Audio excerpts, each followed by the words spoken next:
Donc rentrons maintenant dans le vif du sujet. Donc l'UMQ est heureux de collaborer à offrir le webinaire du jour qui sera animé par le Carrefour Action municipale et famille. Ce webinaire a pour titre Démarche municipalité amis des aînés, élaboration ou mise à jour du plan d'action, conseils pratiques pour vous soutenir. Il vous est présenté par Monsieur Richard Martin, formateur au Carrefour Action municipale et famille. Monsieur Martin accompagne les municipalités et les MRC dans leur démarche et mise à jour de leur plan d'action famille et ou municipalité amis des aînés. Je lui laisse maintenant la parole et je vous souhaite à toutes et à tous un excellent webinaire. Alors, bonjour à tous, bonjour à toutes, bienvenue à cette rencontre sur le webinaire. Alors, vous avez le titre du webinaire sur la démarche communément appelée MADA, donc Municipalité Amis des Aînés. Et je vais donc, ma présentation durera approximativement 45 minutes et il laisserai donc une quinzaine de minutes à la fin pour répondre à des questions. J'espère pouvoir répondre à vos attentes dans la mesure de mes connaissances et de mon expérience. Par ailleurs, je vous indique tout de suite qu'il y a des permanents qui sont accessibles soit au Carrefour Action municipale et famille, de même qu'au secrétariat aux aînés, et dont vous aurez les coordonnées à la fin du PowerPoint. Ils pourront également répondre à vos questions si nécessaire. Je vous indique que pour ma part, je suis un accompagnateur, formateur du Carrefour qui est à temps partiel au niveau de cette démarche-là. Donc, il y a peut-être des questions plus pointues auxquelles j'aurai de la difficulté à répondre. On pourrait à ce moment-là, on pourrait les référer davantage à ce moment-là à des permanents dont vous avez des coordonnées à la fin. D'entrée de jeu, je vous indique également qu'il y a un guide d'accompagnement pour la réalisation de la démarche MADA qui est disponible sur le site Internet du ministère de la Santé et des Services sociaux et qu'une mise à jour récente sera disponible sous peu. À ma connaissance, ça devrait être dans les prochains jours, les prochaines semaines, mais si vous allez sur le site du MSSS, vous allez pouvoir trouver ce guide d'accompagnement-là qui va vous aider aussi pour aller un peu plus loin par rapport à ce dont il pourrait être question aujourd'hui. Également, pour certains aspects administratifs qu'on pourra aborder ou non, selon vos attentes aujourd'hui, vous pouvez référer également au programme de soutien à la démarche MADA, donc le programme de subvention auquel vous avez probablement appliqué. Et ce programme-là est également disponible sur le site du ministère de la Santé et des Services sociaux. Autre point, le PowerPoint d'aujourd'hui sera disponible sur le site de l'UMQ d'ici quelques temps après la présentation. Si nous allons à la prochaine diapositive, simplement vous dire que je fais partie d'une équipe de formateurs et d'accompagnateurs donc du Carrefour Action municipale. J'ai accompagné depuis 2012 de nombreuses municipalités de la Naudière dont la taille était de moins de 20 000 habitants et surtout même de plus petites municipalités. Donc, peut-être que mes propos aujourd'hui vont être un petit peu teintés par cette expérience-là qui se situe davantage auprès de plus petites municipalités, mais en fait, au Québec, on retrouve au maximum une cinquantaine de municipalités de plus de 20 000 habitants. Donc, vous risquez probablement de faire partie de la catégorie de plus petites municipalités pour les gens qui sont inscrits aujourd'hui. Vos profils personnels, d'après ce que j'ai pu voir un peu au niveau des inscriptions du webinaire, sont assez différents. Vos profils sont différents dans l'appareil municipal ou dans la communauté. Et donc, je souhaite vraiment essayer aujourd'hui de répondre à vos attentes dans la mesure du possible par les conseils et les informations qui seront données lors de cette présentation ici. Ne pas oublier que votre accompagnateur du Carrefour, qui sera présenté probablement au moment où les projets seront annoncés plus officiellement par la ministre, le Carrefour va vous indiquer des formateurs et des accompagnateurs qui seront associés à votre dossier. Vous pourrez donc faire ce lien-là. la présentation d'aujourd'hui, voici les points que nous allons couvrir. Donc, l'objectif du webinaire, des préalables, mais des préalables essentiels, c'est-à-dire pourquoi MADA. La question de l'élaboration ou de la mise à jour d'une démarche MADA. Les conseils pratiques aujourd'hui seront autour notamment de la question du protocole d'entente et de la convention financière que les municipalités signent avec le ministère. La question du conseil municipal et de son rôle. La question du responsable administratif de la démarche au sein de votre municipalité. Le chargé ou la chargée de projet. Le lien avec les formateurs du CAMF. Le comité de pilotage, les conditions de succès, la population et les communications autour de cet enjeu-là, les ressources, le dernier point, un peu plus élaboré, les ressources, l'échéancier, les grandes étapes de la démarche, les opportunités de financement que vous offre le fait de faire une démarche MADA. Et enfin, des questions et une conclusion où je vais essayer dans la conclusion de faire une petite synthèse des différents propos qui vont être offerts durant cette présentation-là. Si on regarde la question de l'objectif du webinaire, c'est vraiment, ça s'adresse autant aux municipalités qu'aux MRC, en termes de voir quelles sont les pratiques les plus intéressantes aux différentes étapes et ainsi qu'un transfert de connaissances sur les différents champs d'action qui sont associés à la démarche MADA. Mon objectif à moi aujourd'hui vise particulièrement à essayer de vous aider à partir de la démarche MADA du bon pied avec certains conseils. Et il sera bien sûr question davantage des premières étapes. Je ne pourrais pas rentrer aujourd'hui vraiment dans chacune des étapes de manière importante et vous pourrez le faire avec votre accompagnateur et votre formateur le moment venu. Donc, il s'agit davantage d'une première appropriation de la démarche MADA avec un accent sur la question du démarrage. Si nous amorçons la prochaine diapositive sur pourquoi une démarche MADA, le pilier central, c'est le concept de vieillissement actif, de qualité de vie des aînés, de leur santé, et aussi de l'adaptation de nos milieux, de nos communautés, à l'égard d'un vieillissement important de la population. Donc, avant d'aborder les conseils pratiques, on tourne davantage autour d'un comment. On se rappelle un peu d'avoir la finalité de la démarche MADA, qui est d'aider les municipalités et les MRC à encourager la participation active des aînés au sein de leur communauté.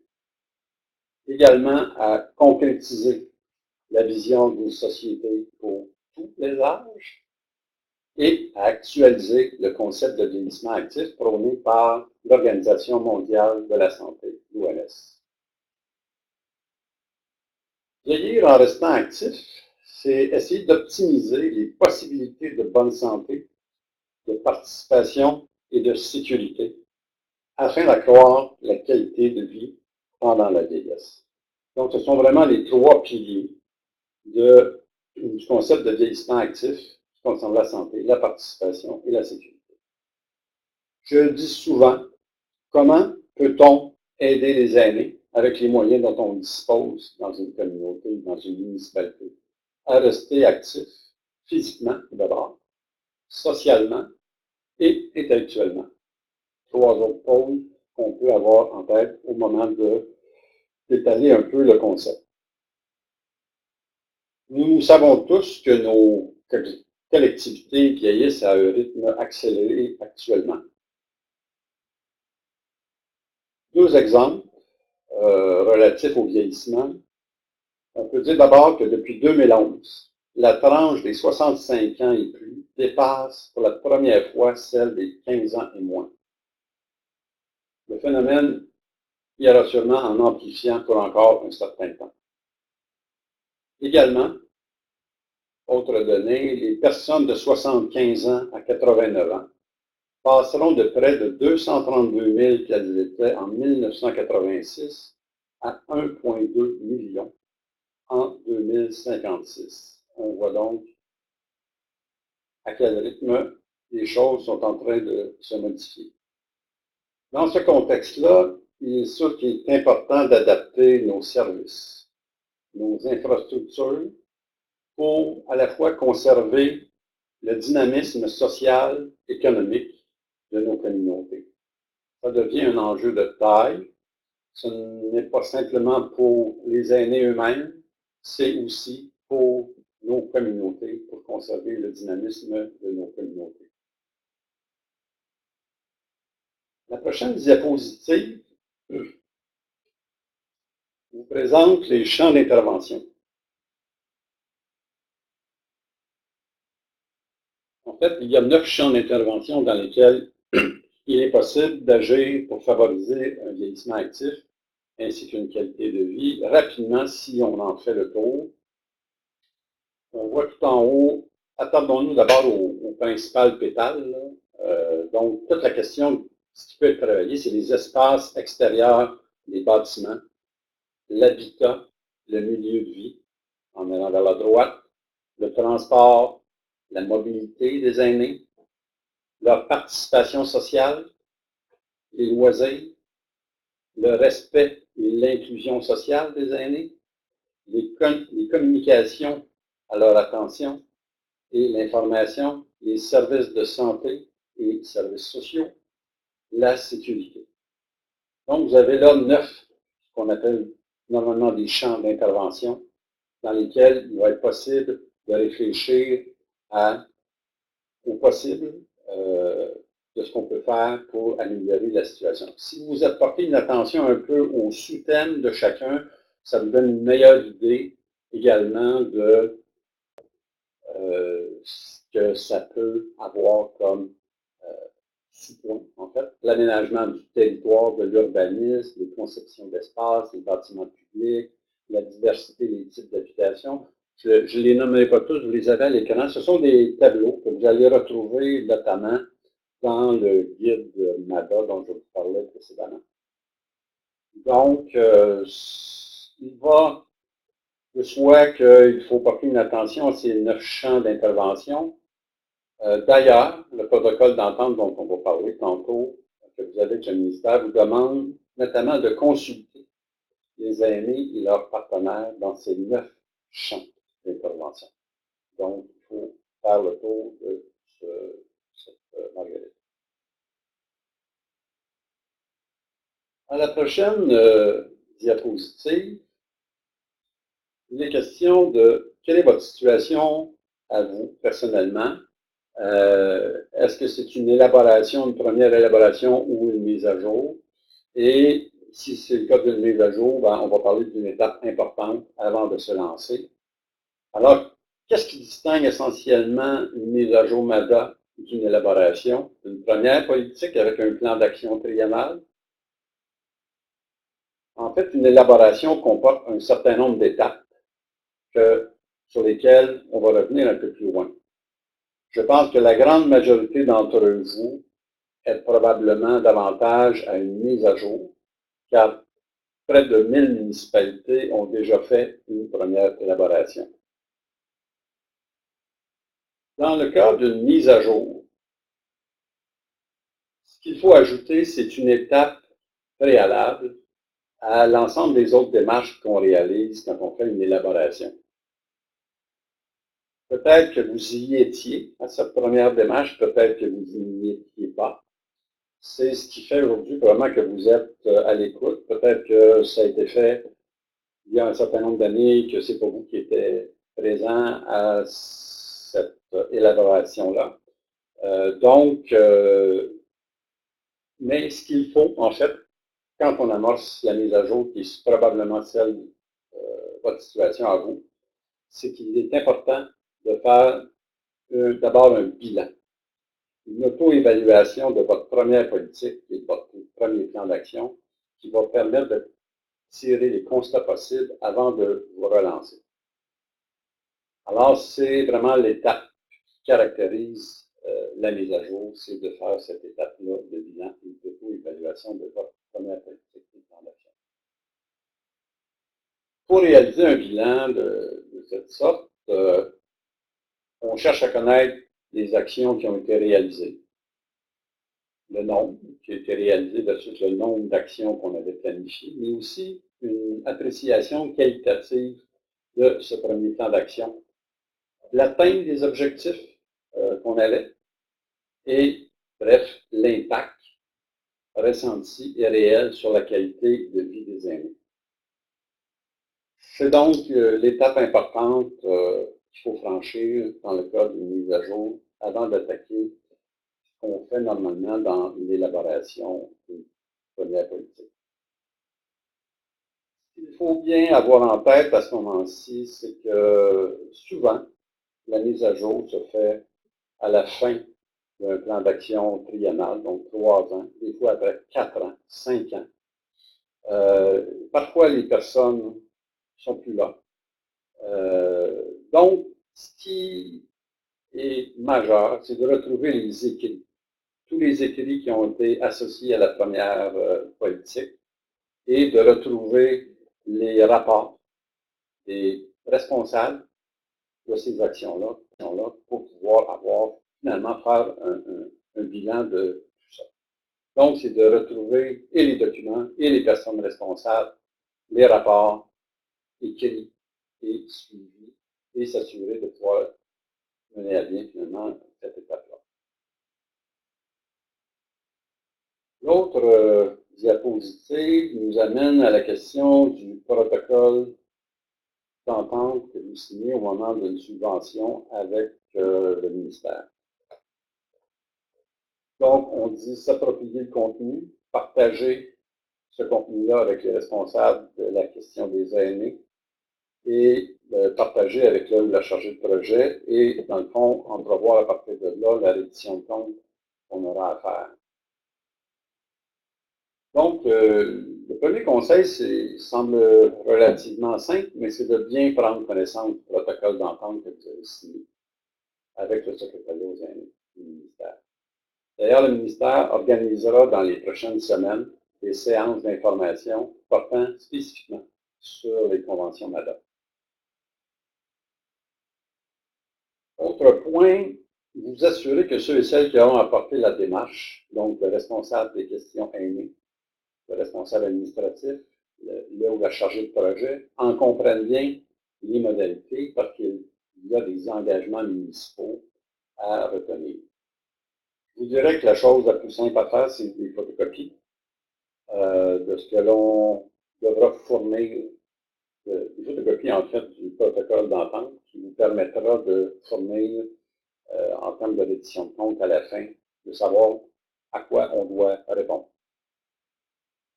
Autre point, je pense important que le comité de pilotage devrait être informé que la démarche est encadrée par un protocole, une subvention, et qu'il y a donc des attentes qui en découlent et qui, en fait, règlent un peu aussi la démarche dont nous allons faire.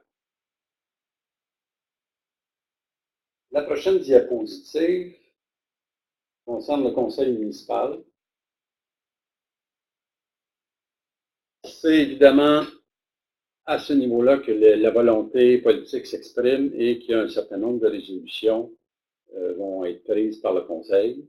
C'est là aussi qu'on va nommer un conseil, au conseil, un responsable des questions aînées et un mandat qui va être redonné à cette personne-là et un suivi de leur affaire de la démarche.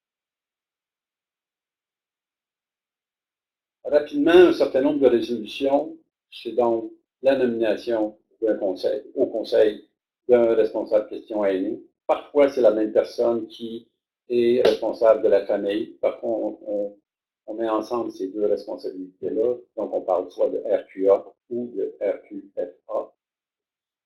La nomination des membres du comité de pilotage, dont on va parler tantôt. Il y aura un mandat donné aussi à ce comité-là par le conseil, par résolution. Il y a aussi un mandat confié à un responsable administratif de l'appareil municipal et un mandat à un comité de suivi pour la mise en œuvre à la fin. Finalement, quand on adoptera la politique et le plan d'action, on détermine un comité de suivi. Je vous dirais qu'il est très intéressant d'offrir aux gens qui ont participé au comité de pilotage de pouvoir faire partie d'un comité de suivi parce qu'ils sont déjà au courant de tout ce qui est engagé comme réflexion et tout ça, tout au long de la démarche. Donc, dans le comité de suivi, c'est important, je pense, de pouvoir faire cette continuité-là et d'offrir la possibilité aux gens de conserver un lien avec la démarche. Le responsable des questions aînées, c'est un lien important entre le comité de pilotage et le conseil municipal. C'est lui qui alimente régulièrement le conseil sur l'avancement de la démarche. Demander un point à l'ordre du jour des séances pour faire un rappel de là où on est rendu, tout ça, c'est une façon simple de garder finalement le conseil informé de là où on est rendu. Donc, il exerce un leadership en tenant le conseil proche de ce qui se passe au niveau du comité et de pouvoir démontrer que c'est une approche qui est faite aussi de manière rigoureuse et appuyée sur ce que vous allez voir tantôt. Et à la fin, c'est lui qui va avoir à recommander ce que le comité de pilotage va avoir fait comme travail au niveau de sa vision, des enjeux, des constats, des objectifs, le plan d'action. Donc, c'est le responsable des questions aînées qui devra finalement faire ce travail-là auprès du conseil. Il ne reste qu'en bout de piste, c'est le conseil qui valide les recommandations et adopte la politique et le plan d'action. La prochaine diapositive nous amène à traiter de la question du responsable administratif et chargé de projet. Je vous dirais que dans beaucoup de situations vécues au niveau des responsables administratifs, on a tendance souvent dans les municipalités à confier ce mandat-là à la direction des loisirs, de la vie communautaire, etc., la manière dont on la nomme. Par contre, il faut avoir en tête que les autres directions et services vont être impliqués dans la démarche et devront être impliqués dans la démarche. On parle de l'urbanisme, du public, de la communication, etc. Ils vont avoir à fournir des informations utiles au diagnostic du milieu, valider des actions projetées, et fort probablement qu'ils seront responsables de mettre en œuvre certaines actions du plan adopté. Donc, c'est important de les impliquer dès le départ. Et je pense qu'on doit faire un constat aussi à l'effet qu'il est difficile pour un service comme le service des loisirs d'avoir une certaine autorité sur l'ensemble des autres services de la municipalité. Je pense que la direction générale demeure l'instance administrative qui est capable de mobiliser l'ensemble de ces directions et que c'est peut-être la direction générale qui devrait être mandatée pour suivre la démarche. Donc, tôt dans la démarche, il est important que la direction générale réunisse tous ses services qui profitent d'une rencontre pour informer de la démarche MADA et des attentes éventuelles à l'égard de chacun. Si une partie importante du travail de planification est dévolue à l'un des services, comme celui des loisirs, par exemple, il est important que tous les autres secteurs sentent bien que la direction générale l'endosse complètement pour qu'on obtienne finalement les résultats attendus.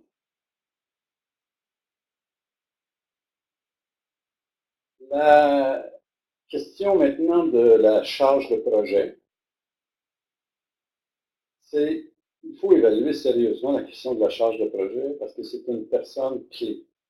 Et donc, cette personne-là, c'est elle qui alimente la communauté par son travail de recherche, le portrait statistique, les ressources, les services, l'organisation des consultations, la compilation de données, l'aide à dégager les constats à discuter, les propositions par rapport au plan d'action, les convocations, les communications, les rapports jusqu'à la rédition. Donc, c'est une personne dont le rôle est essentiel.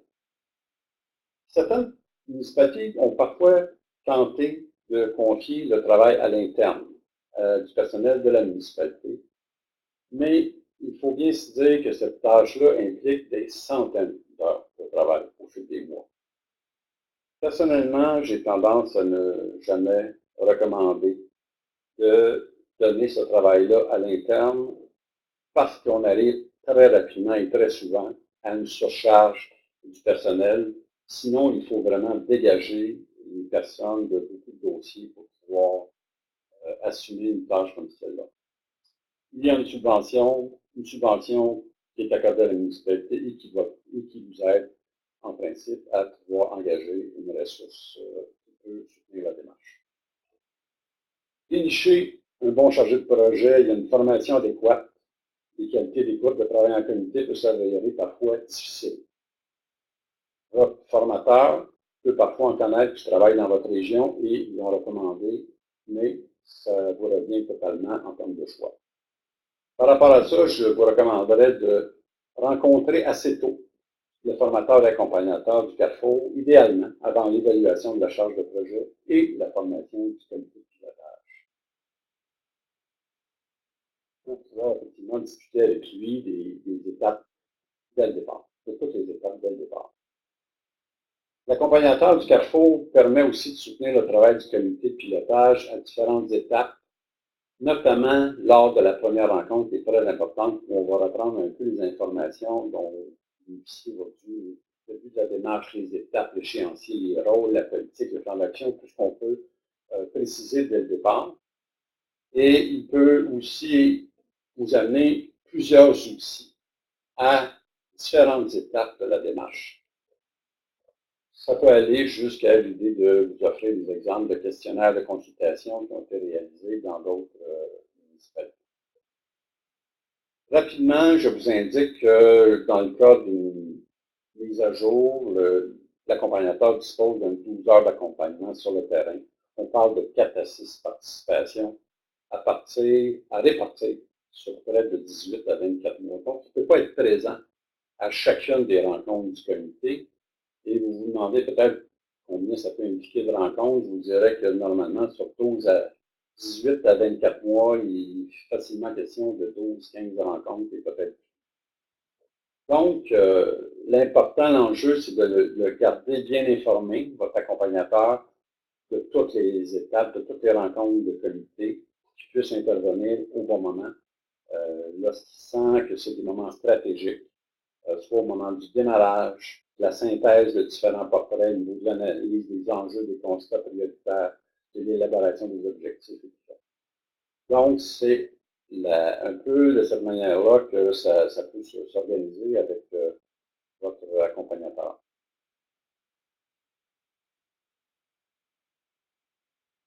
Allons maintenant à la question du comité de pilotage. Voici, en fait, on essaie de regrouper à l'intérieur du comité de pilotage différents secteurs qui sont préoccupés par la question des aînés. C'est des acteurs de tout âge, dont des aînés. Ça peut être des aînés. Votre protocole d'entente fait mention qu'il y a des postes réservés à des aînés. Et donc, l'idée, c'est d'aller chercher des gens des différents groupes autour des aînés. On essaie des acteurs importants, mais l'important aussi, c'est de ne pas trop surcharger. Je vous dirais qu'une dizaine de personnes sur un comité est souvent un nombre idéal. C'est un comité qui a à prendre un certain nombre de décisions, qui collaborent ensemble, qui essaient de se concerter tant au niveau de la démarche, du diagnostic, des objectifs à prioriser, des champs d'intervention dans lesquels on peut agir, tout ça, et le plan d'action qui est recommandé au Conseil. On en arrive aussi à... En arrière, c'est pas ça ici.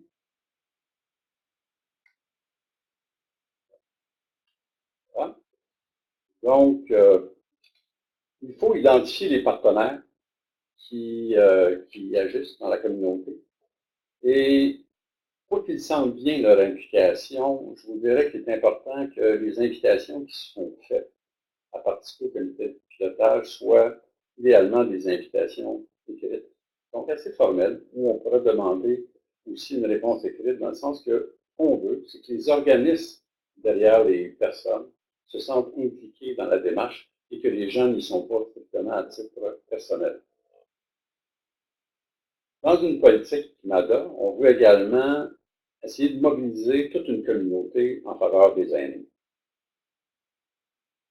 Et dans ce sens-là, il y a des partenariats qui peuvent être faits avec des organismes, mais on peut aller aussi jusqu'à l'intégration d'actions soutenues par des membres du comité de pilotage ou de la communauté. Donc, le plan d'action peut refléter des actions à la fois de la municipalité, mais aussi de ses partenaires.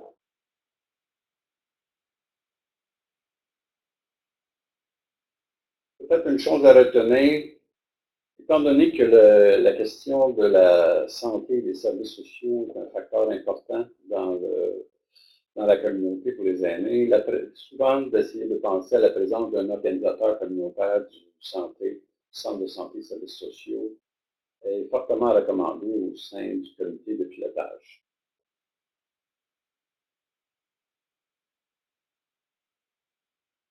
Il faut se dire aussi qu'à une certaine étape, on aura à valider le plan d'action, autant à l'interne dans la municipalité qu'à l'externe, et que la démarche qu'on aura faite pour identifier des partenaires au départ, quels sont les partenaires à qui on peut s'adresser, pourront être aussi, cette liste-là pourra aussi servir au moment de valider le projet de plan d'action.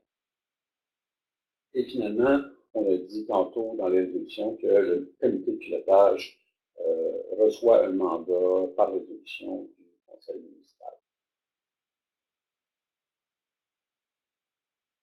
À la diapositive suivante, on parle des conditions de succès.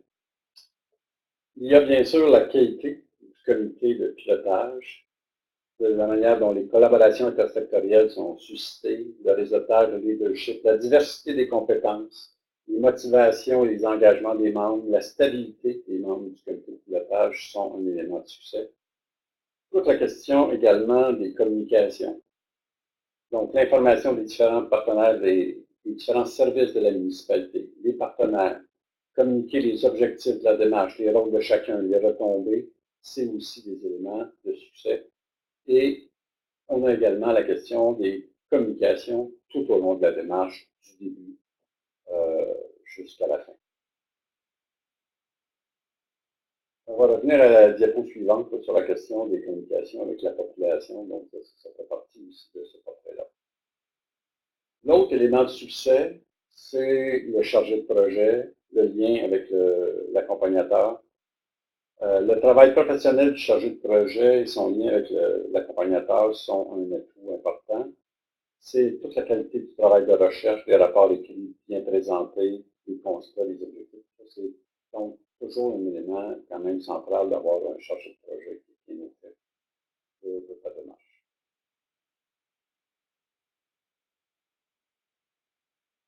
Concernant l'approche auprès de la population, c'est que l'information qu'on dirige vers la population établit l'engagement de la municipalité et de ses partenaires pour l'amélioration de la qualité de vie des aînés. Donc, on informe la population de la démarche, idéalement dès le début. On peut annoncer qu'un comité représentatif appuie la municipalité. Une petite photo dans le journal local rend la chose très concrète d'ailleurs. On informe aussi qu'une consultation des aînés aura lieu dans le cours de la démarche. Et on lancera publiquement à la fin la politique macabre publique et accessible, les résultats de la démarche, la participation des aînés et leurs partenaires. On peut également informer de la mise en place d'un comité de suivi suite à l'adoption de la politique. C'est toujours un élément rassurant pour se dire que ce qui va en ressortir comme politique, comme plan d'action, ça va bien mis en œuvre et qu'il y aura un comité de suivi qui va pouvoir le suivre. Enfin, il y a au bas de la diapositive une petite adresse où vous pouvez avoir le logo de la démarche MADA sur le site du ministère de la Santé et des Services sociaux. Et dans les communications, on vous demande finalement de l'utiliser pour rendre assez visuelle la démarche en cours. Si on regarde maintenant la question des ressources nécessaires, il va falloir probablement revoir le budget que vous avez déposé avec votre subvention, notamment pour tenir compte peut-être de ce que vous avez négocié comme engagement avec un ou une chargée de projet. Parfois, on présente certains postes budgétaires au début et en cours de route, il faut ajuster, donc c'est un peu de ça qu'on est question. bien partager ce budget-là avec le chargé de projet, donc qu'il sache les ressources financières dont il dispose pour planifier les différentes étapes, les consultations, les publications et tout ça. Il faut également établir un échéancier réaliste et le respecter. Le temps, c'est une ressource importante. Il va falloir la gérer. Votre formateur du Carrefour pourra vous fournir, par exemple, des exemples d'échéanciers qui font étape les différentes étapes réparties dans le temps et vous pourrez adapter ces échéanciers-là selon votre situation. Un élément également à retenir, c'est que le temps nécessaire à la validation de la politique et du plan d'action est parfois un peu plus serré dans le temps si, par contre, si on n'a pas tenu compte de l'importance du temps qu'on met dans les premières étapes de la démarche, à savoir tous les portraits, l'analyse, le plan d'action, les objectifs. Ça prend passablement de temps, ces étapes-là, et parfois, ça compresse l'étape essentielle de la validation interne et externe du plan d'action qui, lui, vise toute la faisabilité, finalement, du plan d'action.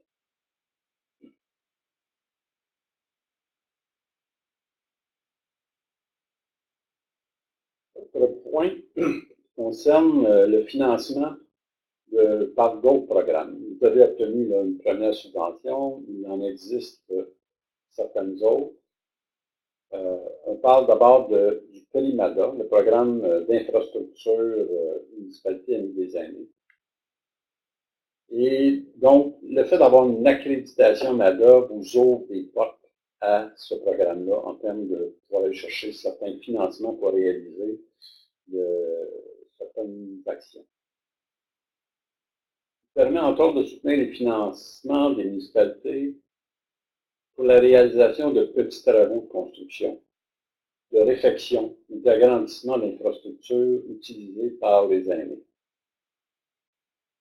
Pour en avoir plus de détails, vous pouvez aller taper sur un moteur de recherche PLIMADA, PLIMADA, et vous allez pouvoir obtenir un peu l'essentiel de ce programme-là. Donc, ça permet parfois de venir compléter le plan d'action par le fait d'avoir certaines ressources pour mettre en œuvre des actions. Et ce programme-là est disponible pendant un certain temps après l'adoption aussi de votre politique et même après sa finalisation 3 ans plus tard. Cette année, il y a également un volet 2 au programme de soutien MADA qui s'adresse finalement au MRC. C'est un soutien financier qui est offert au MRC reconnu à des aînés pour les soutenir au niveau de la mise en œuvre des plans d'action en faveur des aînés. Donc, ça couvre une partie du salaire d'une ressource qui est embauchée dans chacune des MRC admissibles pour assurer une coordination et un suivi des actions planifiées par les municipalités de leur territoire. Donc, une fois que la politique est adoptée, il y a une instance au niveau régional à travers les MRC qui pourrait aider à coordonner un peu le travail de mise en œuvre dans chacune des municipalités et aussi peut-être dans des liens entre elles pour faire avancer le dossier. Donc, c'est le nouveau volet, ce qu'on appelle le volet 2, qui est nouveau cette année, qui sera offert au MRC, donc cette partie. Il y a également un programme qui s'appelle CADA, Québec Amis des aînés, qui lui s'adresse principalement aux organismes à but non lucratif de votre communauté qui voudraient travailler à l'amélioration de certaines choses dans la communauté pour les aînés. Donc, il s'agit d'adapter les milieux de vie, par ailleurs, des choses qui pourraient être faites pour permettre aux aînés de rester chez elles plus longtemps, dans leur communauté, dans des environnements sains, sécuritaires et accueillants. Ce programme-là vise également à favoriser la participation des aînés au développement social, économique et culturel de la communauté. Donc, c'est un programme destiné aux organismes à but non lucratif et en tapant sur le moteur de recherche CADA, vous pourriez avoir plus d'informations sur le sujet. La diapositive suivante, en fait, fait un certain rappel des grandes étapes et l'échéancier. Alors, il s'agit encore là d'un tableau qui sera disponible dans la nouvelle version du guide MADA, donc a été amélioré. Mais on retrouve ici donc les principales étapes dans le sens des aiguilles de montre à partir de ce que je vous ai dit concernant le conseil municipal, le comité de pilotage en deuxième, toute la phase du diagnostic social qui prend passablement de temps dans la démarche, de même que l'étape de la politique et du plan d'action qui est aussi une étape importante. Donc, une fois que tout ça est adopté, le circuit se poursuit à l'égard de la mise en œuvre de cette politique-là. On dit souvent que quand on l'adopte, le travail commence, vraiment pour mettre en œuvre et réaliser le plan d'action. Et la sixième étape concerne la question du bilan global que l'on peut faire de cette mise en œuvre-là et le cycle peut recommencer quand on fait notamment une mise à jour. Donc, ce tableau-là demeure disponible et sera disponible dans le PowerPoint et dans la nouvelle version du guide MADA. J'en arriverai à ma conclusion. Là, vous avez quelques indications sur les coordonnées dont je vous parlais tantôt. Mais je vous dirais que, principalement, partir du bon pied serait de mettre le temps un peu de votre côté et de ne pas tarder à mettre en marche le projet dès que vous avez votre réponse positive du ministère. D'essayer d'éviter que plusieurs mois passent avant que votre première rencontre du comité de pilotage soit convoquée. Donc, c'est à faire assez rapidement, c'est d'essayer d'aller identifier votre responsable des questions aînées, votre chargé de projet et la formation de votre comité de pilotage avec les invitations. J'ai vu parfois dans certaines municipalités le fait que ça prenne plusieurs mois et bien qu'on dispose d'un échéancier de 18 à 24 mois pour le faire, ben, ce qu'on prend au début, on se l'enlève un petit peu à la fin. Et donc, c'est un élément important de ne pas tarder à lancer ce que vous pouvez lancer pour démarrer dès que possible. Si je fais un petit rappel rapide de 9 points de ce que je vous ai amené depuis le début, c'est de bien avoir en tête MADA, son but sur le vieillissement actif des aînés dans votre milieu et les 9 champs d'intervention MADA. 2, de bien vous approprier et partager le protocole d'entente pour maîtriser les engagements municipaux en vue de votre éventuelle reddition de compte. Un troisième point, c'est peut-être de préparer l'étape bilan de votre première politique et le plan d'action. Donc, de recenser les documents, les écrits, les rapports des responsables de chacune des actions et amorcer une synthèse qui pourrait être déposée au comité de pilotage. Un quatrième point, s'assurer que le conseil municipal ou que le responsable des questions aînées joue bien son rôle. Donc, on a parlé des nominations, des résolutions, des suivis. Le comité de suivi en lien avec le comité de pilotage. Autre point, avoir un responsable administratif ayant une autorité et engager un bon chargé de projet, développer un lien fort avec votre formateur tôt dans la démarche. Un sixième point serait de se doter d'un comité de pilotage aux compétences variées à partir de représentants dûment mandatés par leur organisme. Un septième point, s'assurer du succès de la démarche par un bon diagnostic de votre milieu et une bonne circulation de l'information qui va nous permettre donc de l'alimenter. Informer la population et les aînés de la démarche, qui seront consultés et auront accès à la politique activités et les actions projetées par la municipalité. Et finalement, adopter et respecter un échéancier qui est souvent sur près de 18 mois, dans la plupart des cas, et qui couvre réalistement les différentes étapes de la démarche. Voilà, je sais que c'est beaucoup d'éléments en peu de temps. J'espère avoir répondu à certaines de vos attentes. J'espère que vous allez avoir une bonne démarche MADA, probablement votre mise à jour, et on pourrait regarder certaines questions que vous avez peut-être par rapport à la présentation. Alors, je vous remercie. J'espère que ça vous a aidé. Merci. Donc effectivement, on va passer à la période de questions. Oui. Dans le clavardage public, on a reçu différentes questions, notamment de Madame Breton. Pourquoi recommencer une démarche pour l'accréditation lorsque le portrait de notre village, 400 habitants, est le même qu'il y a 3 ans? Bien, en fait, c'est une accréditation, mais c'est surtout ce qu'on appelle une mise à jour. Dans le fond, ce qu'on veut savoir, c'est si la réalité a passablement changé après 3, 4, 5 ans. Ça dépend à quel moment on fait la mise à jour, mais parfois, il y a des changements qui peuvent être relativement importants.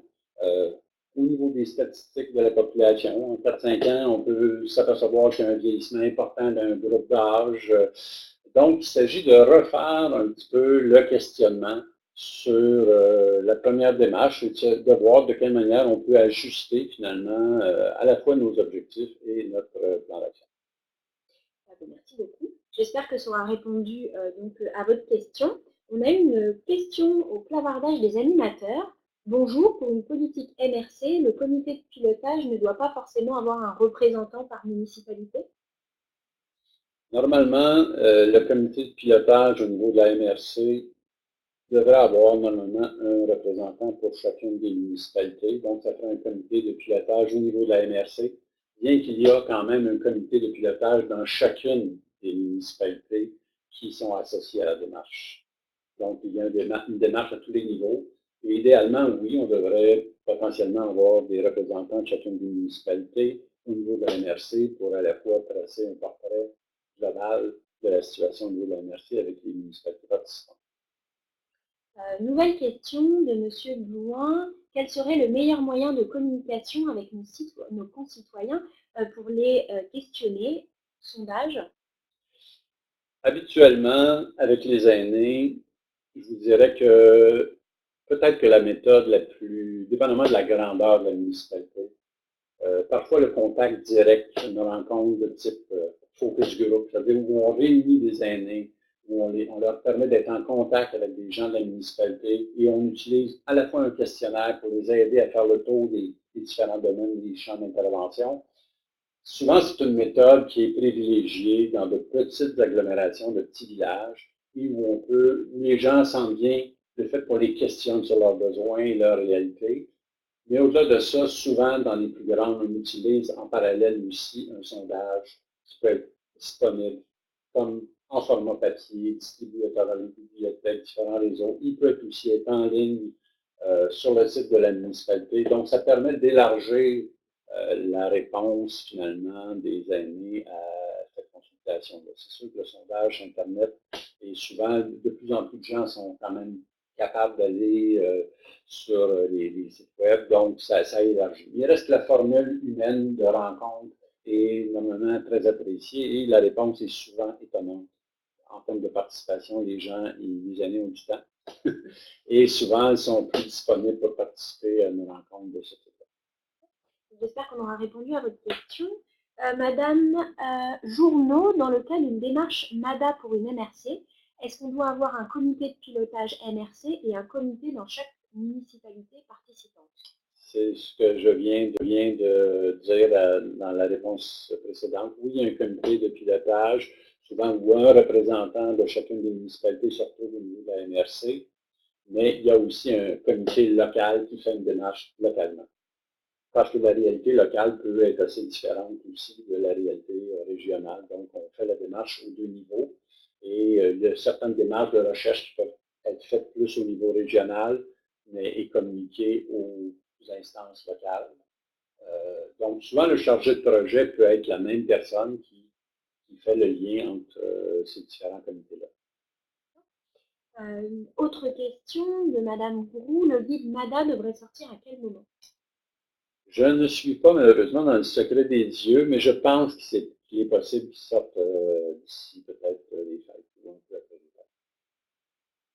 Monsieur Lecomte nous dit, dites-moi si je me trompe, mais pour le financement gouvernemental, afin d'avoir une ressource pour la mise à jour, l'appel de projet se fait de mars à juin pour ensuite une réponse en novembre.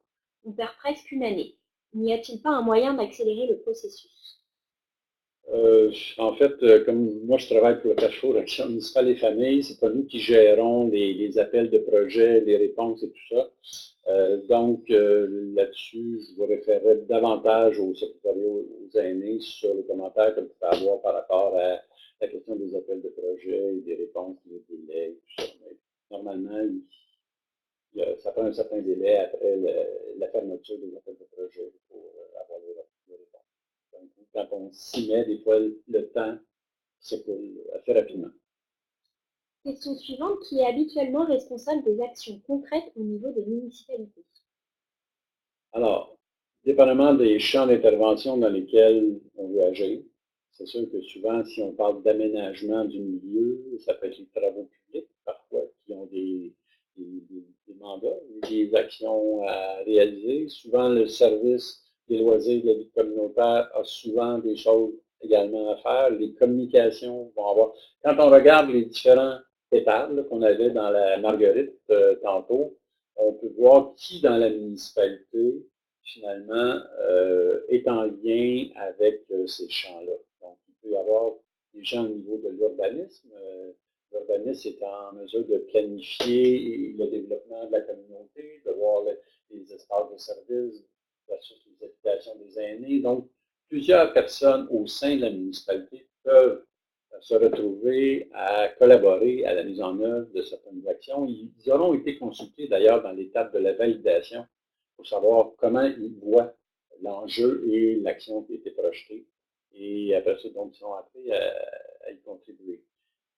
En dehors des responsables de la municipalité, il y a parfois des organismes qui acceptent d'avoir des actions dans le plan d'action de la municipalité. Donc, ce sera eux qui seront les responsables de cette action-là et qui devront être par la suite en termes de communication. Dans le cas où une municipalité aurait consulté sa population au mois de septembre, peut-elle utiliser les résultats de sa consultation ou doit-elle recommencer?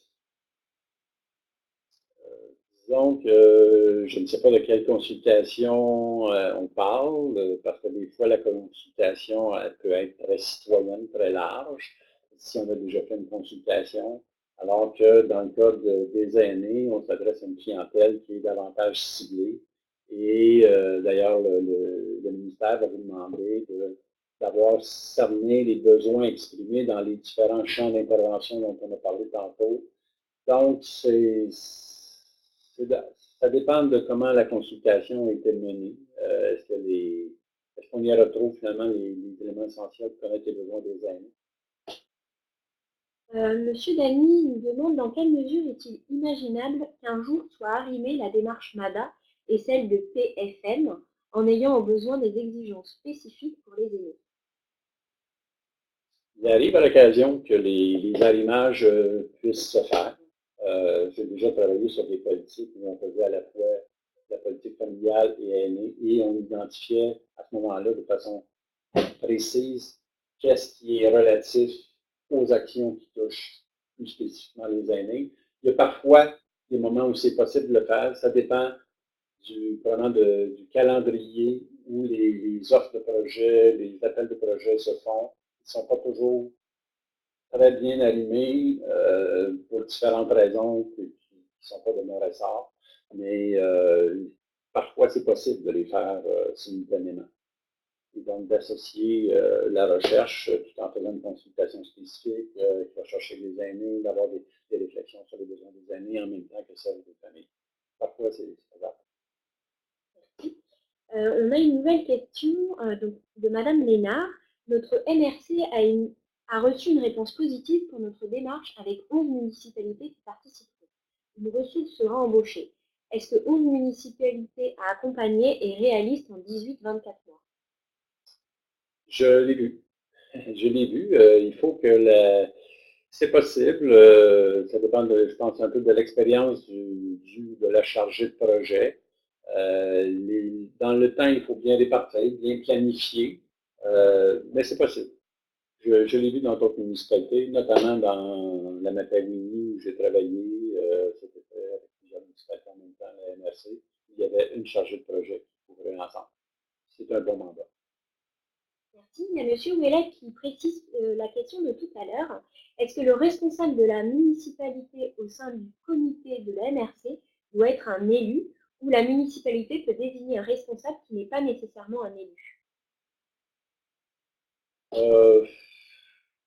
Idéalement, je pense que la responsable des questions aînées de chacune des municipalités devrait potentiellement se retrouver au niveau de la MRC parce que ça permet une communication entre les porteurs de dossiers dans chacune des municipalités et donc de pouvoir discuter, de garder un lien étroit entre l'aspect, je dirais, politique et l'aspect collectif. Donc, je pense que c'est un souhait. Est-ce que ce soit une obligation? Je ne pense pas. À vérifier peut-être dans certains documents d'autres ministères, mais je ne pense pas que ce soit. L'important, c'est qu'on ait une représentation de chacune des municipalités. Je pense que c'est favorable le fait d'avoir un responsable des questions aînées sur la question, sur le comité de pilotage MRC. Nouvelle question. On a déjà une politique MADA qui a été faite dans le passé, mais qui n'est pas à jour. Que doit-on faire? Alors, est-ce que je vous relancerai la question en disant est-ce que vous avez fait application pour aller chercher une aide financière pour refaire votre démarche? Je pense qu'il y a beaucoup de gens aujourd'hui qui étaient là, qui ont peut-être déjà eu une réponse positive à une démarche, à une demande de subvention qu'elles ont faite. Donc, la première chose, c'est d'aller voir si vous voulez être soutenu financièrement pour faire cette démarche-là, donc pour engager des ressources humaines et tout. Ensuite, c'est de mettre en place un peu la même chose dont on a parlé tantôt, comme de pilotage, analyse un peu de votre milieu, faire un bon diagnostic des points forts, des points faibles à l'égard des aînés. Donc, c'est un peu la même démarche qu'on fait, mais disons qu'idéalement, ça va bien quand on a un soutien financier pour travailler des ressources humaines qui viennent supporter une comité de pilotage. Ça devient net. C'est parfait, nous avons fait le tour des questions. Je vois qu'il y a plusieurs personnes qui nous ont demandé donc, si ce webinaire était enregistré. Donc effectivement, il est bien enregistré et il sera disponible dans votre compte utilisateur d'ici quelques jours. Donc, je vous laisse le mot de la fin avant de conclure ce webinaire. Alors, ce que j'aurais comme mot de la fin, c'est de vous souhaiter une bonne démarche MADA dans votre communauté, de passer de joyeuses fêtes avec votre famille et vos proches, et vous souhaiter une bonne année 2020. Et j'espère que ça a pu vous aider aujourd'hui, ce qui vous a été communiqué. Donc, merci, Monsieur Martin.